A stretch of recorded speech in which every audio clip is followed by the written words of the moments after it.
जय श्री राम।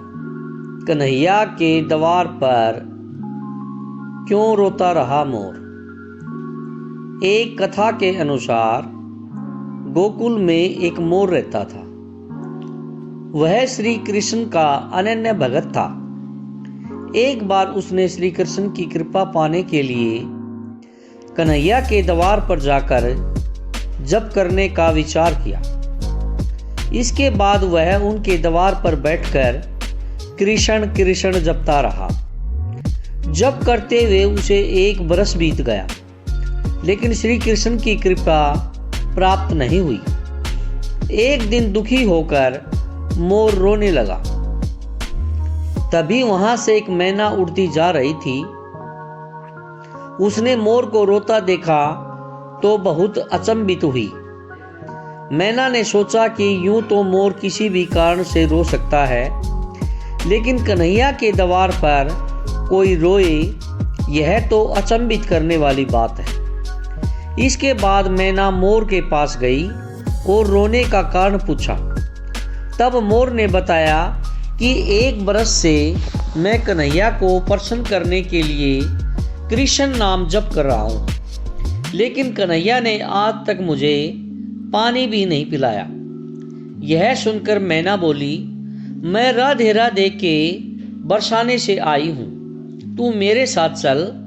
राधे रानी बहुत दयालु है, वह तुझ पर कृपा जरूर करेंगी। मोर ने मैना की बात मान ली और दोनों ही उड़ते उड़ते बरसाना पहुंच गए। लेकिन मोर ने राधा रानी के दर पर भी श्री कृष्ण का नाम का ही जप किया। यह सुनते ही श्री राधे दौड़ती हुई आई और मोर को गले से लगा लिया। राधा रानी ने मोर से पूछा कि तू कहां से आया है। तब मोर ने कहा कि जय हो राधा रानी की। आज तक सुना था कि तुम करुणामयी हो और आज देख भी लिया। राधा रानी बोली, वह कैसे।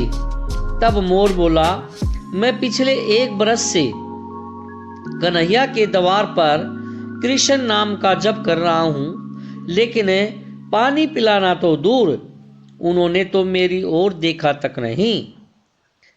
तब राधा जी ने कहा कि मेरे कान्हा ऐसे निर्मोही नहीं है।